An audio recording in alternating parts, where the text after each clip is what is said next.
Movie yetu ya leo inaanza, anaonekana huyu dogo akifarijiwa na kutiwa moyo baada ya kufiwa na wazazi wake wote wawili katika ajali ya gari. Huyu dogo anaitwa Daniel.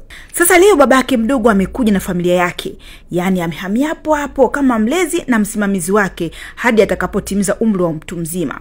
Kwa sasa huyu dogo ana miaka 15. Huyu bamdogo anaitwa Stanley, anawaambia watoto wake, vijana ingie ndani mwa kila mtu akachague chumba anachotaka. Johnny ambaye ni mlinzi anagonga mlango wa Danieli. Master Danieli, sio kule chumbani. Danieli anasema, nani huyo? Johnny anamwambia, babako mdogo yuko hapa, anataka kukusalimia. Hatimaye Danieli anaamka na kwenda kufungua mlango. Narudi kitandani na kujilaza. Dogo anaanza kuwaka, Danieli, tabia gani? Kwa nini unafunga mlango mapema yote hii? Mkaa kimya tu. Mdogo anamwambia, sinaongea na wewe, mbona umekaa kimya? Mke wake anamwambia, bwana hebu muache kwanza. Unajua bado anaomboleza kifo cha wazazi wake. Mdogo anamfuata pale kitandani na kukaa, anamwambia pole, lakini unajua wazazi wako wameshakufa saizi na wameondoka kabisa, hawatarudi tena. Sikia, sisi ndo wazazi wako wapya sasa hivi, na tumeahidi tutakutunza na kukulea vizuri kabisa. Sawa Mara mtoto wa kiume wa mdogo anaitwa Henry anaingia chumbani kule. Chumba kizuri kweli hiki yani. Baba, mimi nataka hiki chumba. Baba na mama, nakitaka hiki chumba. Hiki chumba nakitaka mimi. Nile anamwambia, unasemaje wewe? Hiki chumba changu. Henry anamwangalia babake anasema, lakini baba si uliniambia nichague chumba chote ninachotaka. Kaa kitandani. Mimi nataka hiki chumba. Nishasema nataka hiki chumba. Baba mdogo anamwambia, haina shida. Kama hiki chumba ndio unachotaka, basi kuanzia sasa hivi cha kwako. Nile akamwambia, baba mdogo unasemaje? Hiki ni chumba changu mimi. Baba mdogo huyo akaondoka zake. Mara Henry kaangalia hivi kaona kabati, akanyanyuka. Hivi viatu nilikuwa navitaka kweli vimeshatoka. Wow! Kenda kabati na kutoa viatu vizuri, raba kali za Daniel. Daniel akamwambia, hapana wewe, hivi viatu vyangu navipenda sana, achana navyo. Akamwambia, wewe vipi? Kwanza sasa hivi viatu vyangu. Basi Daniel hana la kufanya, akawa amesimama tu anamwangalia. Baba mdogo na familia yake wako mezani na kula, lakini Daniel hayupo. Baba mdogo anasema, hivi huyu beki yake yuko wapi? We dada! Mara anakuja. Bosi, we mpumbavu, ni mara ngapi nikuita ndio usikie na kuita? Bosi, mimi naitwa Abigail. Baba mdogo akamwangalia. Unasemaje? Mama mdogo akajidia anashangaa pale. Mpenzi, yani huyu anamaanisha kwamba usio unamuita dada wa kazi. Kwa hiyo wewe sasa hizi ndio unajifanya mkubwa ndani, unakidangamia unaona kama mwanafunzi wako, afu wewe ndio mwalimu mkuu, si ndio unanipa somo, si ndio? Sikia wewe mpumbavu, nikwambie, mimi sio kama aliyekuwa bosi wako ile kakaangu. Mimi wa mtu mwingine tofauti kabisa yani. Umenisikia? Siwezi kuvumilia upumbavu. Ukileta ujinga mlango ule pale. Puzi gani huu? Mdogo tena, calm down jamani baby. Usiniambie hivyo mimi. Unajua tangu nimekuja hapa namwangalia tu msichana huyu. Baba mdogo tena akachukua glasi ya juice. Hebu angalia hii hapa hii. Unajua wakati mimi nakujaga hapa kakangu bado yuko mzima, tulikuwa tutumii glasi. Haya, ile glasi ya kifalme ambayo ulikopo unamwekea juice kakangu iko wapi? Wakati mwingine tulikuwa tunatumia hizo. Mdogo kasimama pale. Kwa hiyo hizo zingine unataka kutumia kwenye harusi yako Unataka kutumia hizo kwenye harusi zako? Hebu sikia kwa kifupi, hebu sikiliza. Kapaki kila kitu chako toke umndani. Samani bosi, nisamee. Sina sehemu nyingine ya kwenda. Mimi hiyo sijali. Mara Daniel anakuja. Baba mdogo, hawezi kuondoka huyu. Abigail tangu mimi nazaliwa yuko hapa, anafanya kazi hapa. Kwa hiyo hawezi kuondoka tu hivi. Baba mdogo akamwangalia Daniel. Makamnasa kibao pale.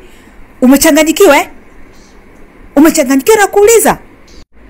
Wakiwa chumbani baba mdogo na mama mdogo anamwambia, bibi mimi siku zote na kuonya kuhusiana na hii tempa yako hii. Nishakwambia huyu dogo huyu ndo ameshikilia utajiri wote. Unatakiwa uende naye polepole, lakini wewe bwana hasira zako utaharibu kila kitu. Ina maana wewe kumuona alivyokuwa anaongea na mimi pale? Anawezaje kuongea na mimi vile kipumbavu? Mimi kanitia hasira sana yani.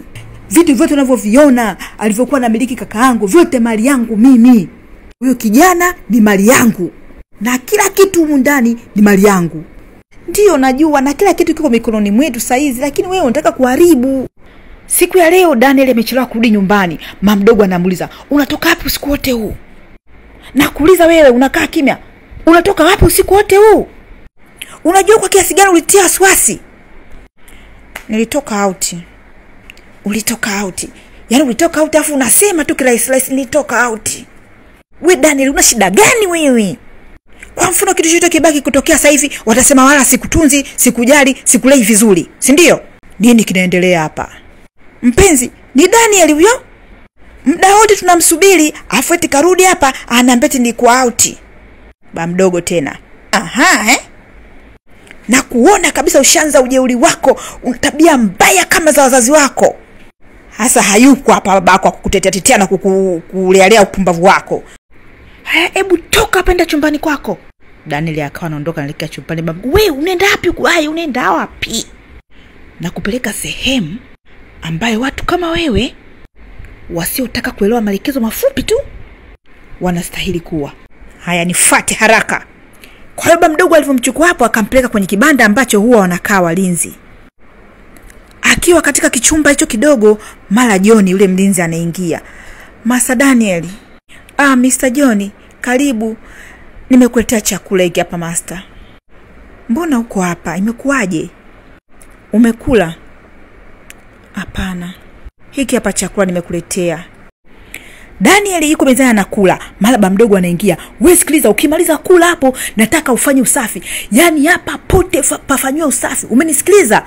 Ndio. Na ukitoka hapa jikoni kule kuna vyombo kule, uende ukaoshe. Tumeelewana? Muangalie kwanza.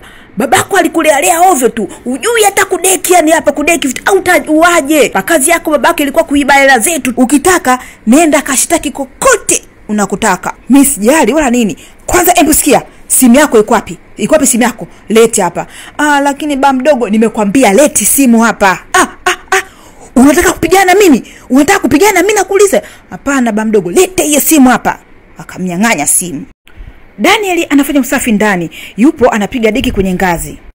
Mara yule mtoto wa kike wa babake mdogo aitwa Harriet anapita, yani anakunguta miguu kwa makusudi kabisa. Basi Daniel anamwangalia tu, hana la kufanya, inabidi tu asafishe.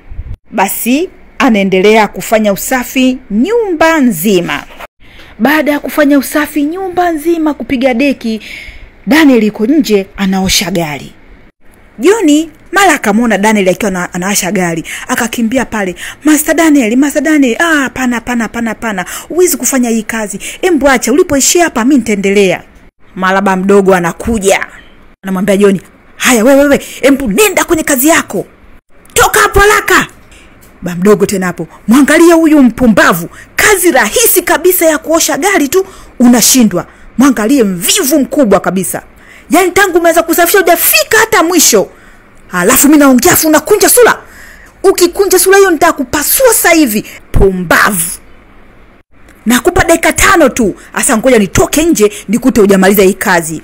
Tangu Abigail alivyofukuzwa kazi zote za ndani amekuwa akizifanya yeye Daniel, na zimekuwa kazi ngumu kwake kwa sababu hajawahi kufanya hizi kazi. Sasa mikono imevimba. John anamkandakanda mikono yake pale. Anamwambia, "Pole bwana Master Daniel, yote haya yataisha. Unajua babako mdogo huyu na familia yake wana roho mbaya sana. Na sijui kwa nini wanakufanyia hivi." Anasema, "Wazazi wako walikuwa na roho nzuri sana, wala hawakuwa wakatili kiasi hiki."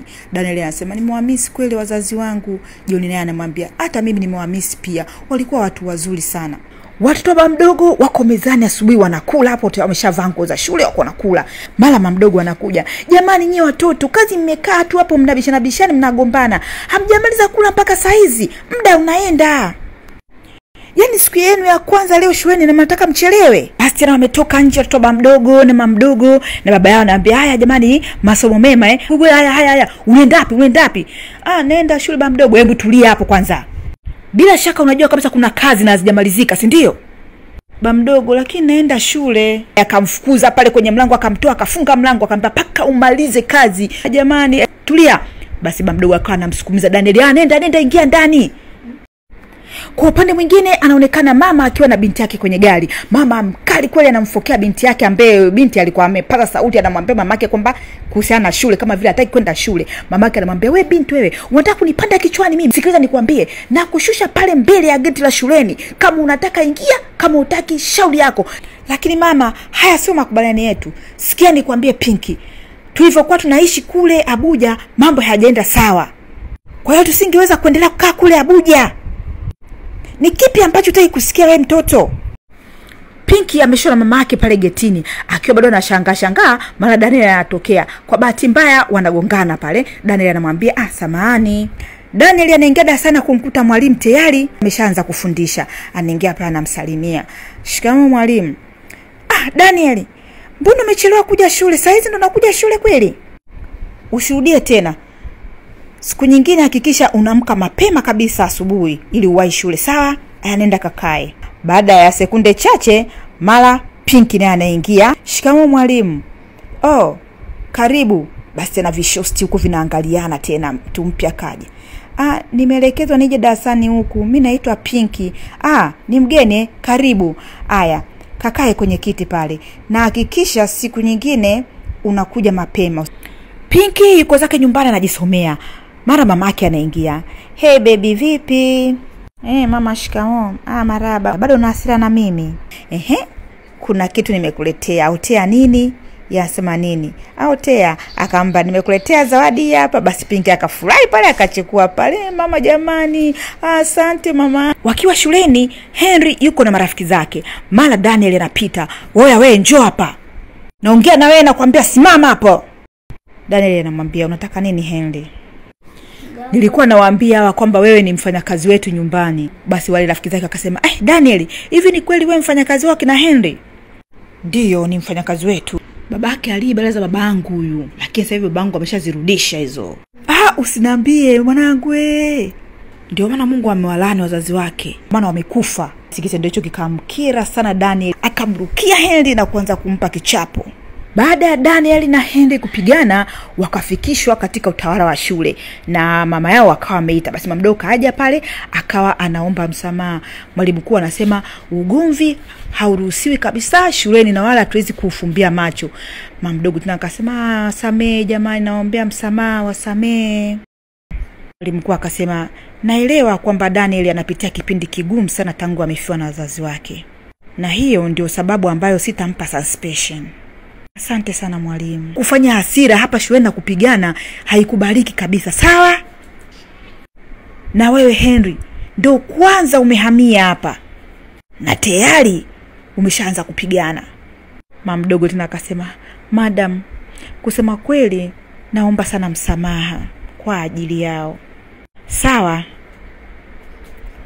nimekuelewa. Nakupongeza sana kwa kuwa mlezi mzuri sana kwa Daniel. Hajui jinsi ambavyo Daniel kichamoto anachopata nyumbani. Sio kazi rahisi kabisa ni kumlea mtoto wa mtu mwingine. Wapo kwenye gari wanarudi nyumbani. Daniel anaonekana ameumia usoni, lakini vile vile Henry pia naye ameumia usoni. Henry anamwambia mamake, mama, yani Daniel kunipiga kote shuleni na kunitia aibu afu bado umemuingiza kwenye gari letu. Sio vizuri. Mama kanyamaza tu. Anaendesha tu gari. Mara yule mtoto wake wa kike akamwambia, mama, mbona hii sio njia ambayo ya kuelekea nyumbani, unaenda njia nyingine? Mama kanyamaza tu, anaendesha gari. Basi wameenda paka mbali kabisa yani. Basi ghafla mama mdogo akasimamisha gari. Alivyosimamisha gari akasema, Daniel akasema, ndio mama. Shuka kwenye gari. Basi tena vile vitoto vikaanza kucheka mle ndani. Kwa vile vinamwambia ukome. Lakini mama, mimi huku mbona sipajui kabisa huku? Mama yake akamwambia, ndo hasa nilichokuwa nataka. Toka ndani ya gari. Fanya ufanyavyo upate njia ya kurudi nyumbani. Hii ni adhabu yako kwa kunyoosha mikono yako hiyo na kumpiga mtoto wangu. Next time hautarudia tena wewe upumbavu. Haya, shuka ndani ya gari. Mama tafadhali, mimi sijui njia yoyote huku. Nimesema shuka. Basi Daniel huyo akashuka zake kwenye gari. Hao wenyewe akaondoka zao, akamwacha Daniel mtaani huko mbali, ajui wapi pa kuanzia. Daniel yuko njiani anarudi nyumbani. Ametembea kwa muda mrefu sana na amechoka. Pinky akiwa kwenye gari na mama yake anamwona Dani akiwa anatembea. Anamwambia mama yake asimamishe gari na kisha anamuita, Daniel, subiri hapo nakuja. Pinky anashuka kwenye gari na kumkimbilia. Daniel, habari yako? Mimi naitwa Pinky. Nipo darasani kwako. Kwa nini unatembea kwa miguu? Wazazi wako wako wapi? Hawajaje leo kukuchukua? Nani kimekupata usoni? Umepigana? Mbona una mikwaruzo? Yule ni mamaangu. Twende tukupeleke nyumbani. Hapana. Hapana. Nakuomba, twende nikupeleke nyumbani. Mamangu ni mtu mwema sana, wala hana shida. Basi baada ya Pinky kumbembeza pale, hatimaye Daniel akawa amekubali. Akaongozana naye hadi kwenye gari. Walipofika nyumbani, Pinky akaonekana kama anataka kumhudumia Daniel. Akaja na vifaa pale, mamake akamnyang'anya. Akasema mlete vifaa hivi, nenda kabadilishe nguo. Huku mamake akionekana kama ana hasira kidogo. Umesema unaitwa Daniel, si ndio? Ndio mama. Unaweza kuniambia kwa nini umepigana? Daniel kama kaida yake akawa ipo kimya tu. Basi mwisho mamake Pinky akaamua kumhudumia. Kwa chakula akawa anakula, lakini akawa anakula chakula kama vile anakimbizwa. Hii ni kutokana na kwamba hajala kwa muda mrefu. Pinky akawa amekuja pale mezani, akawa anamwangalia, huku akawa anamuongelesha. Vipi, ulikula kweli leo? Daniel akamwambia, asante kwa chakula. Basi Pinky akamwambia, unaweza kuniambia kwa nini ulipigana leo? Lakini kama kaida Daniel ipo kimya tu. Mara mama akaita Pinky. Pinky alivyoenda kwa mamake akawa anamgombeza. Ulikuwa unafanya nini pale mezani? Nishakwambia sitaki kabisa uongee na huyo kijana.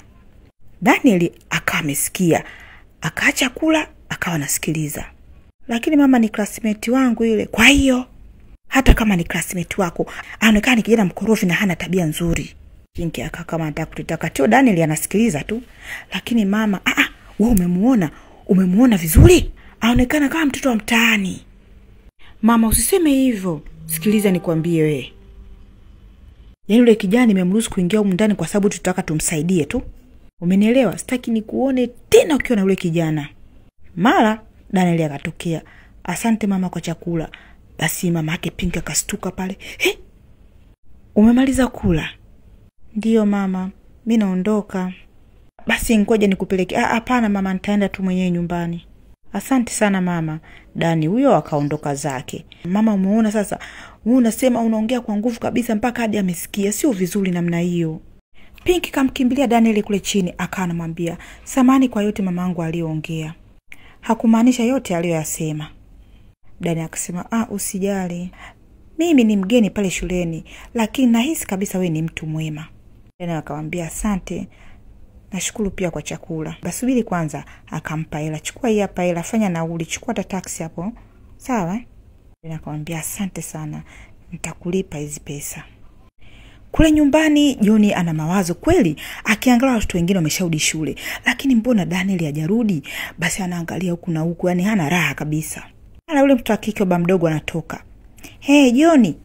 Kwa ujeuri binti akasema, mama akasema uoshe gari lake. Uoshe vizuri. Nataka kuondoka pale.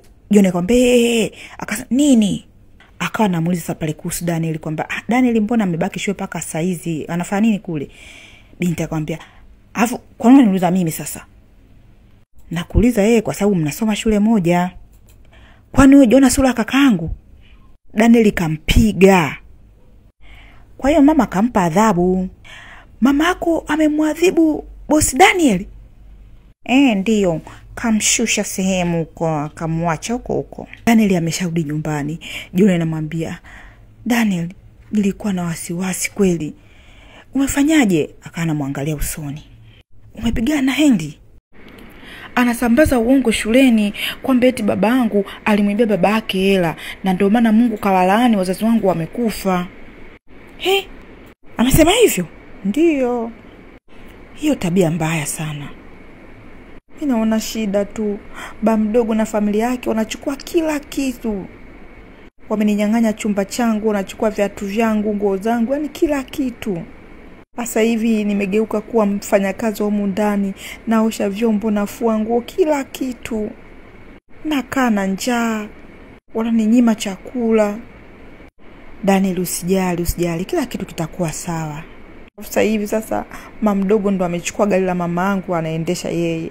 Sio mbaya, lakini mimi hawanipakizi kwenye gari. Kila siku natembea kutoka shule." "Kweli kabisa, gari la mamangu?" Hiyo, najua kwamba sio vizuri. Sikiliza Daniel, wakati mwingine mambo kama haya hutokea.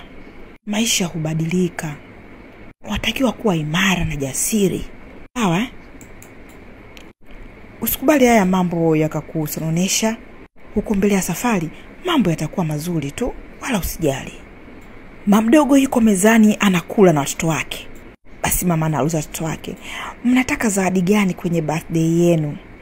Watoto hawa ni mapacha. Dada anasema, "Kwani mama lazima mimi nisherehekee birthday yangu pamoja na huyu bwana?"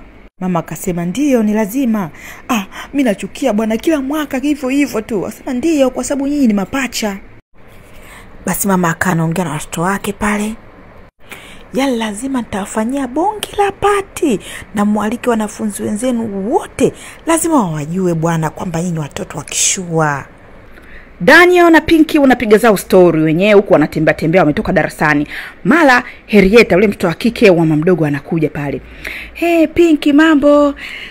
Samani, ningependa nikualike kwenye birthday yangu. Sijui kama nitapata nafasi kwa sababu nahisi nitakuwa na kazi.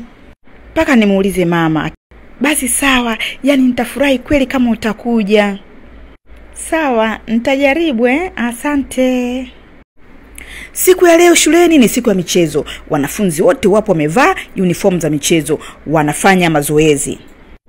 Mara anaonekana Henry akiwa ameshika chupa ya maji na kwenda kwa Pinky na kumpa ile chupa ya maji. Pinky akasema, "Asante, mimi ninayo." Akamwambia, "Ndio, hata kama unayo, chukua na haya pia."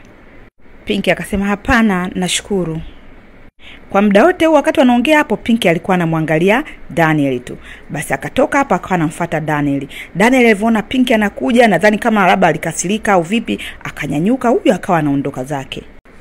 Kitendo cha Pinky kukataa ofa ya Henry na kuonekana anampenda Daniel kuliko yeye kinamtia hasira sana. Henry anaamini yeye ni bora kuliko Daniel. Anaamua kumaliza hasira zake kwa Daniel. Anampiga mkwala, anamtaka kukaa mbali na Pinky kwani sio hadhi yake. Wewe ni houseboy wa kawaida tu, huwezi kuwa na mtu kama Pinky. Watu kama sisi ndio tunastahili kuwa na Pinky. Kaa mbali na Pinky nakwambia, na kuonya tena, achana Pinky kibaraka wewe. Daniel anapata hasira na anafura pale. Henry anamwambia, "Nini? Unataka kunipiga? Jaribu uone." Joni anakuja mbio na kuamlia, "Jamani, kwani vipi hapa?" Anamshika Daniel na kumtuliza. Master Daniel, hebu tulia. Wewe hauko hivyo. Mimi nakujua wewe ni mtu mzuri sana. Achana na huyu mjinga huyu. Puuza maneno yake. Pinky na marafiki zake wapo shuleni wanajisomea. Mara Daniel anapita na kumuignore kabisa Pinky. Pinky anajaribu kumpungia mkono lakini Daniel anapita. Marafiki zake Pinky wanamwambia, "Tunaona unajitahidi kweli kuwa rafiki na Daniel, lakini anakuignore. Afu siku hizi sijui amekuaje, amebadilika kabisa. Alikuwa mtu mzuri kweli. Afu alikuwa na akili kweli darasani. Unajua muhula uliopita alikuwa kwanza darasani." Pinky akaonekana kushangaa pale. Kweli? Mbona siku hizi sasa anaonekana anashuka kabisa kiwango chake? Pia alikuwa mcheshi sana lakini siku hizi amepoa sana. Imekuaje? Kwani wewe hujui? Kujua nini? Amefiwa na wazazi wake muhula uliopita. Pinky akaonekana kushangaa kabisa. Wazazi wake wote wamekufa kwa ajali hivi juzi tu? Ndio, tunamhurumia kweli yani. Basi Pinky akawa anamwangalia Daniel kwa mbali akionekana anacheza mpira. Asubuhi kumekucha, Pinky anaonekana akijiandaa pale kwenda shule. Mamake anakuja anamwambia, "Vipi, bado hujamaliza?" Ili ampeleke shule. Sana anasema, "Nishamaliza mama, kuna vitu vidogo tu hapa namalizia." Mamake anamwambia, "Kuna ujumbe nimepata kutoka kwenye WhatsApp group lenu la shule, wanaambia kwamba nikupe ruhusa uende kwenye birthday party." "Ni birthday party ya nani hii?"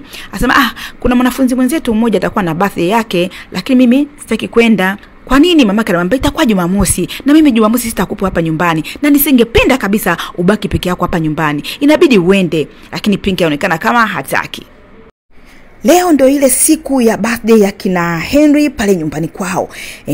Mashamshami yanaendelea pale, wanafunzi kibao wapo wamejazana pale. Wanawashangilia Henry na Henrietta siku ya birthday yao. Mara mlango unagongwa, anaingia mmoja wa marafiki wake na Henrietta. Anamwambia, "Jamani, wow, nyumba yenu nzuri kweli yani." "Asante, karibu." Mara tena mlango unagongwa. Henrietta anaenda kufungua. Mara hii Pinky kaja.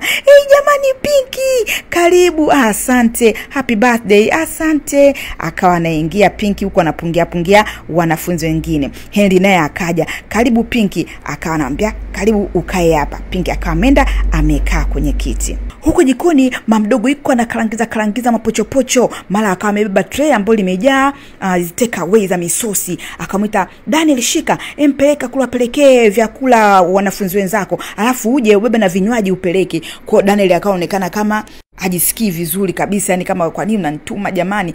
We Daniel vipi? Si nimekwambia beba peleka hivi. Basi sherehe ikaendelea pale, mambo ya music nini, wanafunzi wanajirusha nini pale wenyewe. Wakati wanafunzi wengine wakijirusha, Pinky yeye anaonekana amekaa tu.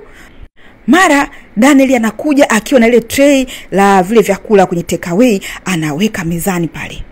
Anataka kuondoka, Henry anamshika pana anamzuia. Daniel una haraka gani? Hebu wasalimie hapa classmate wenzio. Jamani, naona mmeniamini sana nilivyokuwa naambia bwana Daniel sisi ni mfanyakazi wetu. Basi Daniel akawa anaondoka pale. Achane naye, hebu tuendeleeni hapa, tuendelee kula. Unaona kitendo hicho kikamuumiza sana Pinky, akanyanyuka akawa anamfuata Daniel. Akaonekana akiongea naye pale, akiwa anamtia moyo, anamwambia bwana wewe usijali, mbona umepooza? Kwani hausherekei sherehe? Daniel anamwambia hamna, haina shida. Anamwambia kuna kazi nyingine yote naweza nikakusaidia. Anamwambia usijali. Siku inayofuata wakiwa shuleni, wapo darasani. Hey Pinky, nilikuwa nataka nikushukuru. Pinky anamwambia unishukuru kwa nini? Ambia kwa mara ya mwisho ulichofanya pale nyumbani ulivyokuja siku ile, ulivonitia moyo vile, nilifurahi. Usijali, nitaka tu nikusaidie. Ukaribu wa Daniel na Pinky unaonekana kuwatatiza sana Henry na dada yake. Wamekaa wanajadiliana pale kwamba hivi umemwona Daniel na Pinky waonekana hapo karibu sana sasa hivi, na bila mtu wa demu wake sasa hivi. Henry anasema kwa hiyo wewe ulikuwa unasema unampenda Pinky, kwa hiyo umekata tamaa? Demu mwenyewe anaonekana mimi anitaki, yupo kwa Daniel. Mimi siwezi kujipendekeza. Yote ni makosa ya Daniel. Mimi nimejitahidi kadri ya uwezo wangu, yani kumdhalilisha kila namna, lakini Pinky anaonekana bado yuko upande wa Daniel. Wapo darasani, Pinky kamfuata Daniel, anamwambia Daniel vipi? Weekend hii una mpango gani? Yaani una plan yote weekend hii? Tuanza kuwa pamoja. Daniel akasema sidhani kama inaweza kuwezekana. Kwa nini? Mimi nitaomba ruhusa kwa mama, na wewe utaomba ruhusa nyumbani kwenu. Hapana, sitaweza. Hautaweza au hutaki? Sitaweza. Kwa nini? Kwa sababu sina pesa na sitaki kukusumbua. Nani kakwambia utanisumbua? Mimi ndo nimekuambia nitakutoa out. Kwa hiyo gharama zote ziko juu yangu. Dani keshajiandaa na mtoko, anaenda kwa mama pale mdogo, anamwambia mama mdogo, naomba ruhusa nataka nitoke out. Mama mdogo akamwangalia pale. Unaenda wapi? Akajingata pale. Marafiki zangu shuleni wamenialika kwenda kwenye mama mdogo akamuuliza, kazi zako zote umemaliza? Ndio. Nimeosha vyombo, nimepiga deki na nimesafisha kote. Na vyumba vya kina Henry na Elieta je? Vyumba vyao vimefungwa, wao wametoka. Na chumbani kwangu je? Nimesafisha mama. Na umesafisha vizuri kabisa? Ndio. Sasa kamwangalia pale. Sawa. Masaa mawili tu? Nakupa masaa mawili tu. Daniel na Pinky wapo zao mitaani, wenyewe wanaenjoy, wanatembea huku wanaongea, wanakula ice cream, yani wanafurahia maisha. Basi wakatumia siku yao wenyewe hiyo kutembea, wakatembea mitaa mingi, tu maeneo mengi huku kama kaida wakila zao ice cream mpaka siku ilivyoisha wakawa wameachana. Kesho yake wanaonekana wakiwa wamekaa wapo shuleni. Pinky akamwambia Daniel, samahani, kuna kitu nilikuwa nataka kuuliza. Nimesikia kuhusu wazazi wako, pole. Asante, usijali. Kwa hiyo unaishi na familia ya kina Henry Hapana, wao ndo wanaishi na mimi katika nyumba yangu. Unasemaje? Mbona nilikuona kwenye birthday party wewe ndio ukiwa unahudumia? Kama wewe ndio mmiliki wa nyumba, kwa nini wanakutreat hivyo? Kwa nini wanakufanya kama msaidizi, yani houseboy? Mazungumzo ya Pinky na Daniel yanaonekana kumsumbua sana Pinky. Yupo na mama yake, anamwambia mama naomba kuongea na wewe kuhusu Daniel. Mama yake anamwambia kuhusu Daniel tena? Nishakwambia sitaki nikuone na yule kijana. Yule kijana ni mfano mbaya kabisa. Mama bwana, si unavyofikiria. Ana shida kubwa sana yani. Amefiwa na wazazi wake juzi tu hapo, wamekufa wote kwenye ajali ya gari. Alafu babake mdogo na familia wote wamehamia pale nyumbani na wanamnyanyasa. Mama, yani kile anavyofikiria nahisi kabisa Daniel anahitaji msaada. Na mimi najua kabisa mama kwamba unaweza kumsaidia. Asante kwa kuitikia wito wangu Kwanza kabisa naomba nikuombe msamaha kwa waliotokea mara mwisho tulivyokutana hapa Nisamehe sana mwanangu. Usijali mama. Pinki ambaye alikuwa pale pembeni akasema samani na kazi kidogo, akawa ameondoka amwapisha. Kama nilivyosema, kwa mara nyingine naomba tena unisamehe. Sikupata muda kujitambulisha vizuri. Mimi ni wakili Luisa Williams. Aha, sikujua kama mama yake Pinki ni wakili. Ndiyo, na sio wakili tu, niko pia katika kitengo cha haki za binadamu. Nipo hapa kukusaidia, wala usio na wasiwasi kabisa. Nataka kujua maisha yako kwa ujumla pale nyumbani unaishije. Wanazungumza kwa muda mrefu na baadaye Daniel anaondoka. Pinki anamsindikiza Daniel na anamwambia bwana naomba unisamehe. Daniel anamwambia nikusamehe kwa ajili gani? Si unajua tena nimemwambia mama kuhusiana maisha yako. Usijali, yani hata hivyo umenisaidia, nimefurahi sana kuongea na mama yako, nimeenjoy sana yani. Una bahati sana nikuwa na mama kama yeye. Asante. Vipi kuhusu baba yako? Babangu na mamangu wameachana. Huwa naongea naye mara moja sana yani. Ba mdogo na familia yake wako sebuleni wamekaa. Mara mlango unagongwa. Ba mdogo anamuuliza mke wake, ulikuwa unatarajia mgeni yote? Hapana. Hebu ngoja tumuite Dani kwanza. We Dani! Daniel, yuko wapi huyu? Jamani.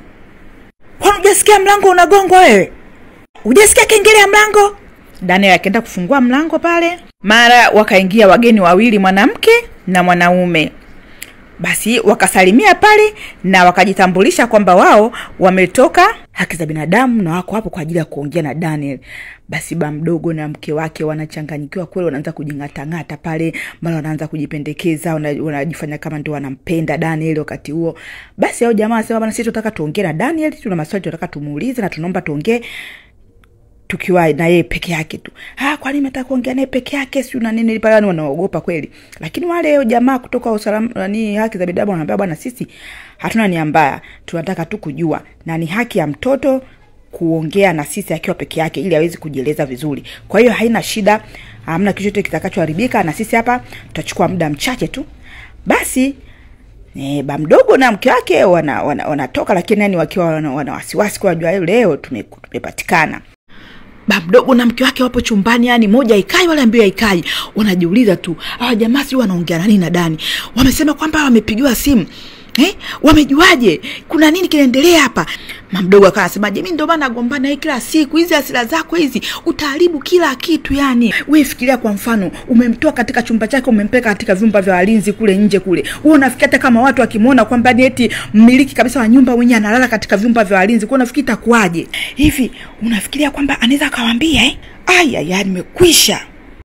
Basi wa jamaa wanamchukua Daniel wanaambia tupeleke unakolala. Sasa Daniel badala ya kuwapeleka kule anakolala kwenye kile kichumba kile kidogo alikopelekwa kwenda baba yake mdogo, yakapeleka katika chumba chake cha halisia kabisa. Basi jamaa wakaangalia pale, wakaridhika, wakasema chumba kizuri. Wakawa wanamuuliza kama una matatizo yoyote, je, unaishi hapa vizuri, wanakuhudumia vizuri hawa, hamna changamoto yoyote unayopata. Usiogope, sema tu kama kuna changamoto tunapata, sisi tuko hapa kwa ajili ya kusaidia wewe. Kama unapata matatizo yoyote sema. Basi Daniel hakuwa mwazi, akasema tu kwamba hapana, tunaishi tu vizuri, ba mdogo na familia yake wako vizuri tu, wananilea vizuri, yani wananihudumia vizuri. Basi ya mama baada ya kujiridhisha na maswali yao waliouliza na kuangalia mazingira, wakaona bwana haina shida. Wakatoka, ba mdogo na mke wake wakaja, vipi? Wakasema fresh, kila kitu kimeenda poa kabisa, tunawapa pongezi kwa kumhudumia huyu kijana vizuri, mnamlea vizuri, endeleeni na moyo huo. Basi ba mdogo anajishaua pale, ina shida, huyu mwanangu kabisa, mimi mtoto wa kakaangu, ni mtoto mzuri kabisa hapa na tuko naye vizuri kabisa, wala hamna tatizo yoyote. Yani anajikosha kwa anajishaua. Dani anamwangalia tu. Pinki anaongea mama yake anamwambiaje, rafiki yako anaendelea vizuri kabisa, hakuna tatizo lolote nyumbani kwao. Pinki anasema, hapana mama, mimi najua nilichokiona mara mwisho nilivyoenda pale. Unaona mfanya kama mfanya kazi mle ndani. Mimi niliona kwa macho yangu mwenyewe kabisa. Mama yake akamwambia, Pinki mwanangu, watu kutoka ofisini kwetu walienda kule na hawajiona tofauti yoyote. Wamesema tu yule mtoto yuko vizuri na analelewa vizuri. Mimi mama hata sijui, lakini yani mimi nakumbuka nilichokiona kabisa, yani hata sio sawa kabisa jinsi walivyokuwa wanamtreat yani. Najua kwamba una wasiwasi, lakini usijali. Rafiki yako yuko poa kabisa. Master, kwa nini umesema uongo? Kwa nini umwadanganya wale watu wa haki za binadamu? Mimi nilikuwa naogopa. Ulikuwa unaogopa nini? Hivyo unaona raha kweli jinsi ambavyo unanyanyasika katika nyumba yako mwenyewe? Sasa Master Daniel, wewe unafikiri utasaidika vipi sasa? Mimi najua tu bana, baada ya miaka 3 mambo yote yataisha, yani itakuwa sawa yani. Master Daniel, miaka 3 ni muda mrefu sana. Ya mtavumilia mateso na manyanyaso kwa muda wa miaka 3 kweli? Daniel anamlalamikia Pinky. Kwa nini siku hizi umekuwa unanikimbia, unanikwepa? Pinky ana hasira kabisa, kwamba mimi sitaki kuwa na marafiki na watu waoga. Mama yangu mimi alifanya juhudi zote, akawapigia simu watu wa haki za binadamu kule kwa ajili ya kuja kuona wewe. Unajua mimi jinsi gani ambavyo nilimsisitiza mama yangu afanye hivyo? Kwa sasa hivi mimi naonekana kama mjinga tu, nimeenda kusingizia vitu vya uongo. Kumbe mamako ndo waliwatuma. Daniel, hivi hujali maisha yako? Henry na Henrietta wanasambaza uongo hapa shuleni kwamba wewe ni mfanyakazi wao. Na sio hivyo tu, siku hizi yani matokeo yako ni mabaya kabisa kwa sababu unachelewa kuja darasani. Hivi haufikiri maisha yako ya baadaye? Nakuuliza, sio umekaa kimya hapo, nijibu. Daniel huyo akaondoka zake. Pinky akanamuita, "We Daniel." "Nisamee bwana, nisamee." Daniel akanaondoka. Pinky akamfuata, Nisamee kwa kukufokea. Ni vile tu na wasiwasi kuhusu wewe." Daniel akanamwambia, "Ni rahisi kwako wewe kusema. Wewe una baba na una mama, lakini mimi sina mtu yoyote. Unajua nilivyopoteza wazazi wangu, nikaona maisha yangu ndio yameisha kabisa yani. Sikuamini kabisa kama wazazi wangu wamekufa. Maisha nikaona hamna kitu kabisa. Mara babangu mdogo na familia yake wakaja, wakanipa matumaini tena ya kuishi. Lakini tangu wamekuja, wananinyanyasa, wananifanya kama mimi sio mtu. Lakini naona bora uwepo wao kuliko mimi nikabaki peke yangu." "Samee, basi samahani, sikujua yote hayo." Daniel kama kaida anahenyeka pale, anaosha gari. Mara baba mdogo anatokea, "Wewe mpaka sasa hujamaliza tu kuosha ile gari? Kuna sehemu nataka kwenda kuwahi bwana mimi. Na ukimaliza hapa, nenda ndani. Hakikisha yani unasafisha kila sehemu ndani kule, hakikisha ndani kote kunakuwa sawa." "Lakini baba mdogo, kuna event shuleni kule, nilikuwa nataka niwahi." Basi baba mdogo akamnasa kibao. "Yaani hicho ndio kinachokufanya unanikatisha mimi?" John alikuwa anaangalia tu matukio yote yanavyoendelea hapo. "Mimi nafikiri nakulaumu, usikulaumu. Namlaumu babako. Yaani babako wakati yuko busy anaiba hela zangu, hakuwa busy kukufundisha tabia njema. Yaani mkubwa anaongea, alafu unamkatisha na upumbavu wako. Haya haraka nenda ndani kasafishe kila kona ya ndani kule na hakuna kwenda sehemu yoyote. Umesikia?" Mlango unagongwa, baba mdogo anakwenda kufungua. "Nikusaidie nini?" Basi akaingia madam. "Naona umenisahau. Huyu madam ni mdogo mama yake na Daniel, yeye anaishi Canada. Na kaja baada ya kupata habari kuwa mtoto wa marehemu dada yake ananyanyasika. Unaona? Kwa anaingia ndani pale na baba mdogo anamwambia, "Nikusaidie nini?" Anamwambia, "Naona umenisahau. Mimi naitwa Ruby, ni mdogo wake na Clara mama yake Daniel, kama utakuwa umenisahau." Kwa hiyo, nimepata habari zenu. Nimepata habari zenu kuwa mnamnyanyasa na mmemgeuza kama mfanyakazi wenu humu ndani mtoto wa dada yangu. Kwanza iko wapi Daniel?" Akawa anaita pale. "Mna roho mbaya sana nyinyi. Niko hapa mimi kuja kumchukua mtoto wa dada yangu niondoke naye. Na unaona, na mambo yote mliokuwa mnayafanya yote ninayo kwenye kiganja. Yaani dokumenti zote, mambo yenu yote, uchafu wote mliokuwa mnamfanyia mtoto wa dadangu ninao kwenye kiganja changu. Ndio nyinyi wasimamizi wa Dani, lakini mnamnyanyasa na video na ushuhuda wote, ushahidi upo." "Ushahidi gani?" Akatoa simple anti akaonyesha uchafu wote ambao wamekuwa wakiufanya siku zote. Lakini baba mdogo mkali huwa anamwambia, "Fanya unavyotaka, fanya vyovyote, mimi siogope, amna cha chochote. Wewe huyu mtoto sisi atumnyanyasi wala nini, tunamkanya tu, tunamlea tu vizuri kwa sababu wazazi wake walishindwa kumlea. Mtoto amedekezwa sana huyu, ana tabia mbaya. Yaani babake alijua kuiba pesa tu, lakini kumlea mtoto vizuri alikuwa hajui." Mimi kwa muda mrefu sana nimejitahidi kumtafuta mtoto dada yangu. Kila nikimpigia simu haipatikani. Kumbe simu umeichukua wewe. Ndio nimechukua. Mtoto anapokuwa kiburi, jeuri, hataki kusikiliza, yani yeye akili yake yote ipo kwenye simu, unamnyang'anya ile simu kumtia adabu. Mbona haumpi pesa ya matumizi? Pesa ya matumizi zote, pesa zake zote unazitumia wewe. Haumpi mtoto hata pesa ya matumizi kidogo. Pesa ya matumizi ya kitu gani? Huyo mtoto anakula, analala hapa, anataka pesa ya matumizi ya nini? Shule anakwenda. Hata kama anakwenda shule, lazima awe na matumizi madogo, pesa ndogo. Kwa nini umpatii? Sasa mimi sitaki kujibizana sana hapa. Yani inabidi mtafute wakili ambaye anajiweza hasa, kwa sababu hii issue sio ndogo na tayari nimeshaifikisha sehemu kunako husika kwenye haki za binadamu. Sheria ifate mkondo wake. Peleka, mimi siogopi. Unafikiri mimi naogopa? Siogopi. Wewe peleka hata utakavyotaka. Asema haya, wewe unafikiri mimi nimekuja kujibizana hapa? Sijaja kujibizana mimi. Tumejipanga mimi na familia yangu, tunalishikia njuga hili swala hili mpaka litakaa sawa. Kwanza iko wapi mshada wangu? Wewe Daniel. Daniel akaja pale na kuambia kamrukia mamake mdogo, nilikumisi jamani. Mamake akana angalia pale, jamani mwanangu ulivyokuwa, yani umechakaa kweli. Mna roho mbaya sana nyinyi. Hatimaye bwana, sheria imefuata mkondo wake. Ba mdogo na mke wake wametiwa mbaroni kwa kumnyanyasa Daniel. Kwa sababu hii ni kinyume cha haki za binadamu, basi mapolisi wanawachukua, wanawaingiza kwenye gari na kuondoka nao, huku wanawaacha watoto wao wakiwa wanalia. Daniel yupo na mamake mdogo pale, anamuonyesha mamake, viatu vyangu mama vile. Mama mdogo anakwenda, viatu nilivyokununulia Canada. Anakwenda anamvua Henry viatu vile, basi wanasaidiana John kumvua pale, anamvua mbavu mmoja. Wewe haya, na wewe haya, vua sendo zangu hizo, sendo za dadangu umezivaa za nini? Vua haraka. Wanavua pale, yani cha moto wanakiona. Wanampa pale Daniel viatu vyake. Ni mama naye anatumia kuwanyanyasa wale watoto pale, pumbavu kabisa. Nimekaa mnamnyanyasa mtoto dadangu kwa sababu dadangu amekufa. Daniel na Pinky wapo shuleni wanaongea. Unaondoka lini? Nadhani wiki ijayo.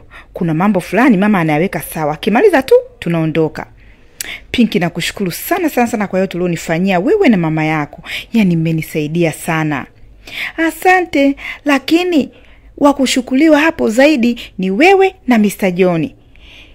Kiukweli namshukuru sana Mr. John. Ile video aliyopiga ile ndio imeniokoa. Hatimaye siku imefika na leo Daniel na mama yake wanaondoka kuelekea Canada.